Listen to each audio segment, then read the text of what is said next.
If you want to hear Sellotape roar, you should come to the District Court in Tallaght. I'll tell you about that later. It's not as frivolous as it sounds.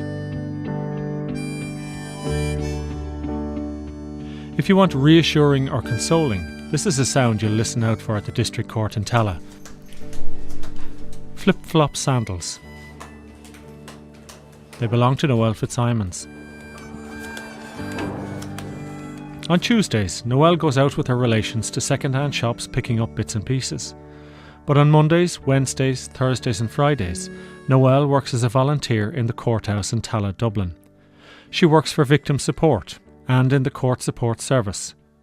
The court service provide her with expenses and an office. What are the cards up on the notice board there? The thank you card is from a girl that her case ran over for nearly 2 years here in this court.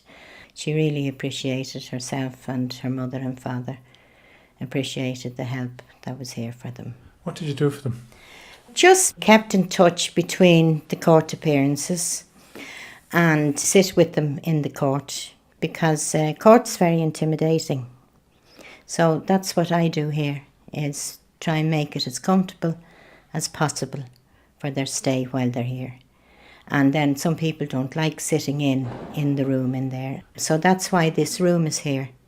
And you have couches. Yeah, and we would have a cup of tea and a biscuit and that sort of thing, and a general chat. Incidentally, because it's a courthouse, I can only record outside the building or in Noelle's office. And on this particular morning, I can't record in Noelle's office at all. It's being used by a Garda who's interviewing a woman. She's a witness in a case against an accused man. She came to court with a child who is being minded outside by Noelle while the Garda is doing the interview. Because I wouldn't have thought what was being said wasn't suitable for a little small child like that to hear, so I took the child out. She's clever enough now. Oh yeah, of course they would be. I mean, you can't fool children as much as you try. So you then went over to the courtroom, and why was that? I just went in to tell the court guard that I had the injured parties in my room. Okay. And that when the case is called, that's where they'll be. Okay, and it's now 11:10 and they've been here since 10:30. Any idea when the case is going to be called? It may be before lunch, or it could run into the afternoon.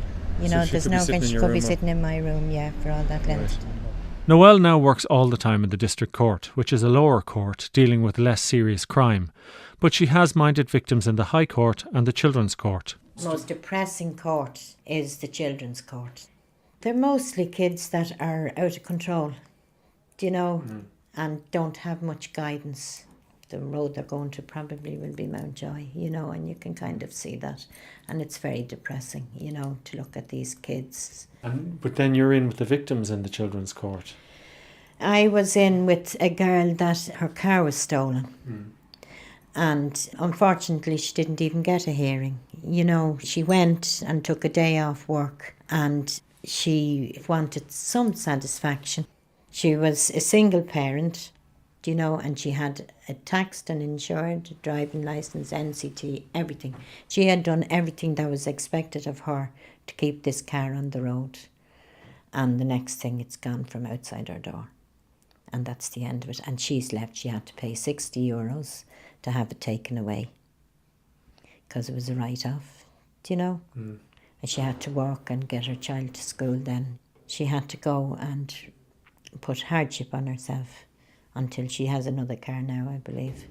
And she wanted to get up in court and say that? Yes, yeah. She wanted him to realise that this was the effect that this had on them, and that's very important to people. When the Garda finished interviewing the woman in Noelle's office, Noelle brought the child back into her. But Noelle then had to keep an eye on the accused man. While the woman was in the public area, he repeatedly approached her. When she was in Noelle's office, he tried to go into the office. Noelle asked him to leave. The courthouse has been renovated and Noelle's office has been moved. A change for the worse, says Brendan Grehan, court reporter with the Tallaght Echo. The Court Support Services office has been moved to the other side of the court, and it's right beside the main door. And a victim could come in to the foyer and the accused would be very close to them. Before, the Victim Support Office was at the other side of the court, and was accessible by a security door, and the victim could go in that door and talk to Noelle and then be brought into the courtroom. And what's that old room being used for now? It's being used for the staff canteen and also for the sound system. Now, the sound system is fantastic, but it's woefully misused. If you're sitting in the public gallery, which is where most people sit, it's extremely difficult to make out what's going on in the body of the court. While the judge, the witnesses, the accused, the defence and the prosecution all have very good microphones, they've mostly all been pushed away from pointing at their mouths, so they either point up at the ceiling, at the wall or towards the floor. I sat in court for 5 days in 3 separate weeks, and only by the 5th day did I manage to grasp what was being said. The sound from one microphone in particular has prominence. That's the one on the clerk's or registrar's desk.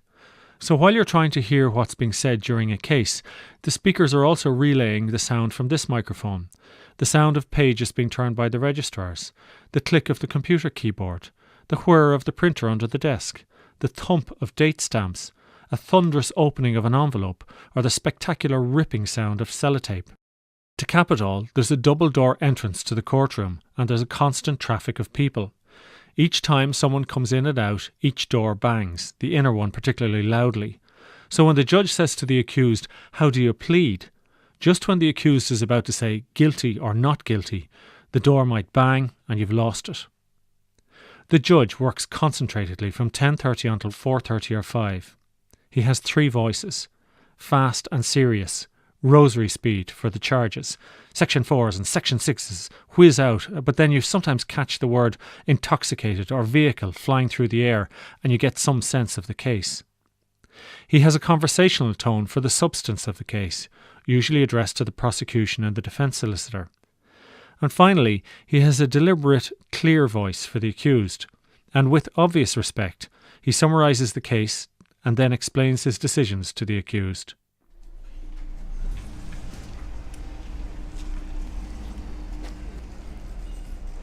The woman who came to court with the child went home. The defence lawyer didn't turn up. The woman agreed for the case to proceed on another day. It's early afternoon and Noelle is in the courtroom. She's sitting in the public area beside a mother. The woman's child was killed by a vehicle. On the other side of the courtroom is a young man who's accused of driving the vehicle dangerously. What Noelle does is that she brings the victims into her office. Then she goes over to the courtroom to tell the Gardaí where they are. And while she's in the courtroom, she looks to see where the accused is sitting, so she can make sure to seat the victims well away from him or her. It's not nice. If somebody has done a wrong to you, you really don't want to be sitting beside that person, or you don't want to be in view of them. The woman whose child was killed by the vehicle has left the court.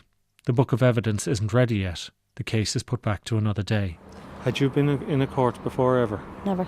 No, it's the first time ever in a court, so I wouldn't be aware of the court system or how it works, or I can barely understand what they're saying in there, but they seem to talk among themselves, that kind of a way. Yeah. I think if it was made a bit clearer now, you'd be able to understand it a bit better, although I'm not up in the legal system, so I don't understand. So tell me how the service works and what does Noelle do with you? What happens is when Noelle rang me on Friday, it was offered to me the last time I was here. When I came down, the judge offered the court support system for me. So I took it and we went in there after the court case, and then she rang me then last Friday to make sure that I was coming, that she'd be there for me today, and she sat there sitting with me all day. Because I was really upset today, worse than I was the last time. Why is that? I just wanted it all to be over and done with,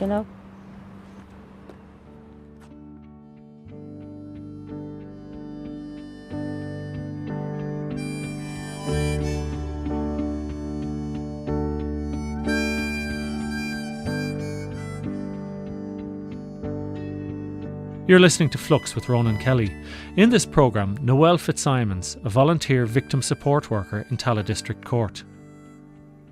While Noelle says she can help victims in the Children's Court or the higher courts, she says she can't empathise with them.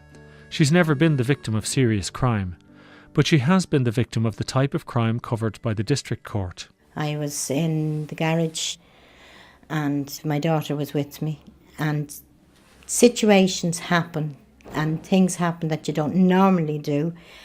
A Friday afternoon at 3:30, normally go in for the petrol, lock the car, take the keys and fill up and go in and pay. But the fact that my daughter was there, I didn't do that. I got out and she said to me she'd go in and pay. Left the keys, left my bag, everything. And I was on the outside pump and this fellow came behind me and got into the car. And stupidly, I thought he was getting into the wrong car. And when I think about it, I should know the car there, only mine, like after, when I thought about it. And he got into the car and I opened the door, passenger door, and I knelt on the seat. And when I looked at him, I knew, well, no, this is no mistake. So I said to him to get out of my car. And he just looked at me. And then I shouted at him, get out of my car. So with that, he turned on the engine and I fell backwards. He went out of the garage at 100 miles an hour nearly. You fell out onto the forecourt? Out, backwards out. And my skirt, the back wheels went over my skirt. And my poor daughter came out, saw the car flying out of the garage and said to herself, what the hell is she at now? And then when she came around and she saw me, I was in a heap. She didn't know whether I was alive or dead. There was one shoe in one direction and a shoe in the other direction. And the car was gone. And everything in it, my handbag and all. I'd been to the post office to collect, I'm a widow, and collect my pension, and all that was in the bag. So that was a Friday and the car was recovered on a Sunday. This fella was, the thing I missed most of all was I had a load of tapes. I love music and they were all tapes that I had made myself. And I'm sure he probably said if he played any of them, this one must be nuts because there'd be all different kinds of music on the tapes.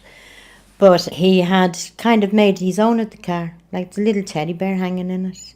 All his own tapes were in it. The boot was full of furniture. And there was a pair of shoes, brand new shoes that I was returning that I didn't actually like, and I was returning them. So he didn't like them either because they were still in the boot. And the stink of drink in the car was awful, you know. But however, we went to court and I went every single time to the point that the judge was able to recognise me. Why did it go along? How was he caught? The guards caught him.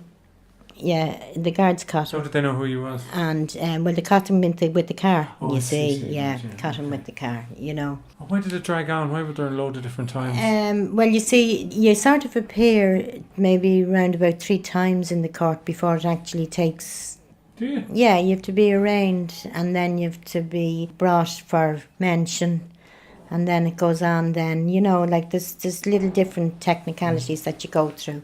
And then, of course, reports, sent on reports. Then he didn't turn up in court and then there was a bench warrant issued. And then he was on probation, you know, and he had to produce urine tests and all that sort of thing. Then he didn't conform to that. And then we're back in court again and then... But I actually have a feeling about people going to jail. I think jail should be for real criminals. And I think these people that do these things should give something back to the community. You know, I really do. But did you have to be there each time he appeared? No, he did plead guilty. So if the question of a person pleading guilty, you really don't have to be there.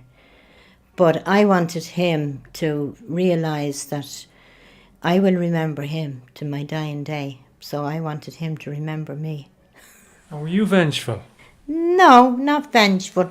But I wanted him to understand that he did something. To a person? Yeah, you know. Rather than just a car? Just a car, yeah, you know. And the judge ordered him to pay me compensation. And that was about 4 years going on anyway, you know. But I got the last of my money before Christmas of last year. So, but I would take every single penny from him because he paid it over in dribs and drabs, which was all right. But I wasn't letting him away with a penny. Because as I said to you, as much as he made an impression on me, I wanted to make an impression on him. And hopefully the next time he thinks about going to do something wrong, that he will remember me and say, no, she might be the same as that one. And I'm not going to go through that, you know. But if he had a problem, say he had a drink problem or a drugs problem or whatever, would you not have any sympathy for him in that sense? Or maybe if paying back the money was slowing down his ability to get back on his feet? No, he got a job. We put him back on his feet because he got a job and he got his life together. Because he had to pay you. Because he had to pay me, you know. Now, whether he has still gotten his life together, I don't know. But for that length of time, he did. And did you look at him in the court when you were attending all those appearances? Yeah, I did. I thought at the time that I would never remember him. But a funny thing happened was about a month or 6 weeks after, I had a little pegs on the line for socks, you know, a little thing. And didn't the wind blow it down? I was just walking out of my kitchen and I have a patio door and the wind blew this thing down and it hit the door. And it startled me for a second. But when I turned around and I looked in the glass, I saw his face. So he was up here. In your head? In my head. He was there, do you know? And I would have thought at that point in time, sure, I'm fine. I'm grand, do you know what I mean? But he was there. So you were still nervy? Yeah. But you didn't realise you were nervy? I didn't realise, no. Noelle says she got involved with victim support because she was asked. Then she adds that she lived in a local authority area which years ago had problems. That was when there were more young people around and fewer work and educational opportunities. She also says that she's socially conscious and likes to keep busy. That was never a problem. She has 7 children. What ages were the children when you first started doing this? The eldest would have been 20, and then I had 2 younger children then. As one of my sons would say, we're what you'd call save the marriage kids. There was a gap. That's a terrible thing. What do you do in the rest of your life? What do you do when you're... I like concerts. What kind of concerts? No, well, I like the Point, and I'd go to any concert. Would you? I would, yeah. Yeah. Just for the event? I go to a rock concert even, you know, I would. Would you? Yeah. And would you have company with you? I mean, we went to see U2 now in Croke Park, all of us, you know, that was great. And went to see Andy Williams, all different things. Doesn't necessarily have to be... There's no connection between U2 and Andy Williams, sure there isn't. Andy Williams was the left-hand side of me when I was younger, you know, and then U2, I lived with U2 in my house for years, do you know, right. With my family. So I got to know U2 as I know Oasis and all the other ones, do you know. It's late afternoon. A social worker has just left the court. He's been sitting there waiting since morning for the case to come up. It's been put back to another day. The social worker did a similar job in America for over 10 years. There, he said, you appeared in court by appointment. You were told that the case you were involved with would come up between 12 and 1, for example. And usually that meant no later than 12:15, he said. Okay, you've just had a case. What was that about? Yes, we had a late case, and it was a road rage, and he shouted and roared at her. And like that sort of thing now is very upsetting for her. Right. And where it was a case then, as the evidence went on, it developed of your word against mine, you know. But the judge made the decision then, and he fined him. And was she in here in the office with you, or did you sit in the court with her? I sat in the court with her. And then we came in here with the guard after and let the offender go off. Noelle carries a blue diary with her everywhere. In court, she notes the cases that have been put back and those that have been sent to courts in the city centre. So a guard just came into you now. What was that about? That was about a case that has been transferred from this court to the city centre. Pretty serious case, and to be there to get support for the witnesses. But like, if it's a thing that I can't make it into town on that day, I will get the girls in town to look after it. Okay, so this office here, as well as dealing with what's going on here, you're coordinating the work elsewhere as well? Yes, yeah. And do people ever come into the office that aren't in court here? Do victims ever come in here at all? You get lots of different things. People would call you in to know they might have another problem besides a problem of crime, you know, and like they don't know where to turn. Right. And so you can steer them in. We work with the Citizens Advice across in the village now, and like lots of people that might have a problem, they can sort that out for them and put them. We get people with social welfare problems and all that sort of thing. And then you bring them across the road? Across the road, yeah, or send them over, you know. I have to ring a lad today and make arrangements with them. His friend was murdered. Yeah, this is Noelle here from Victim Support. You rang in yesterday. You're looking to talk to somebody. Yeah. The girl in question was telling me that you didn't want anybody to call to your home. Is that right?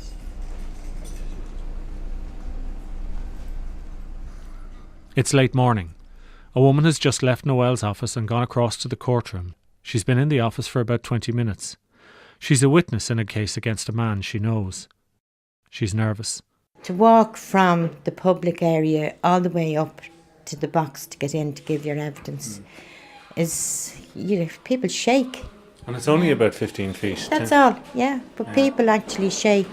And they come back out of being in the box and the sweat would be pumping off them, Outside the courthouse, defence solicitor Grania Malone. I think Noelle does it particularly well, and she brings her own personality to it. Why is it needed? Why is somebody like that needed in the court? Well, I think because victims come in here, unfortunately, and they're confused. And really, sometimes it's a question of luck.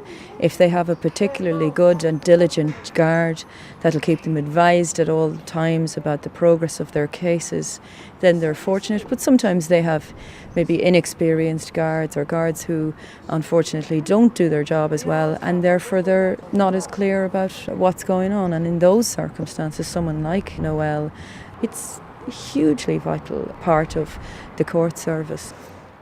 Back inside the court, the woman is in the witness box for less than a minute. She leaves the courtroom and goes back to Noelle's office. More than an hour later, she leaves. She came in and she just wanted to talk about her situation generally, and there was a lot of stuff she just wanted to get off her chest, Counselling, really? Well, it's listening, really. It's not really counselling, because I wouldn't say you do or you don't. I just listen, and that's very important for people, to just let them get rid of whatever they have in there. And she was only on the stand for a couple of seconds. But she sounded nervous when she went up. Yeah, she was. Mm. Because it's an awful ordeal to walk from your seat up past everyone, and for knowing that everybody is waiting to hear what you're going to say. I mean, it's really public speaking as such. Do you ever worry when you have somebody in here for that long that maybe you're not qualified to be listening or to be talking to her? Well, you see, the talk that would go on between us would be very simple talk. It would be everyday talk, and that takes their mind off why they're really here, And unless they volunteer to tell me things, and in lots of cases people tell you lots of things, but you just listen to it, because there can be cases where they mightn't have anybody else to tell it to. Now I have some more clients now in the afternoon. There's another case coming up in the afternoon. We'll leave you a piece because you have those people coming into. Yeah. Have they arrived yet? No. That's the programme. I've tried to bring you a sense of what Noelle does, but to see why the court support service and victim support are needed, you really have to sit in on a court session someday. They're open to the general public, and they're quite remarkable in their inefficiency of design. Time and again, cases are deferred because the accused is not there, the solicitor is not there, the guard is not there, or the relevant documents are not there. And the use of manpower is worth noting. At one point, when I was in court, there were 17 Gardaí sitting in the courtroom. Most of them were there from 10:30 in the morning until mid-afternoon at least. One guard came from Cork. His case wasn't heard until 4:30, and it was dismissed. If you've got a ticket for parking on the footpath, you may only get a fine of €19. But you'll have to spend a few hours on hard wooden benches watching this lumbering, sometimes humiliating system that's elegant only in the way it illustrates the various fates of Ireland's social classes. In the middle of it, although she's small, Noelle stands out.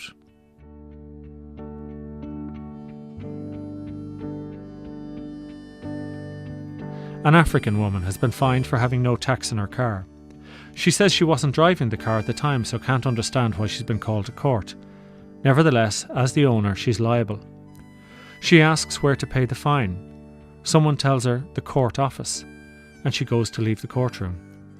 But on the way out, she's stopped by Noelle, who touches her on the sleeve and explains to her that there's no such thing as a court office in Tallaght, and then shows her how to pay the fine.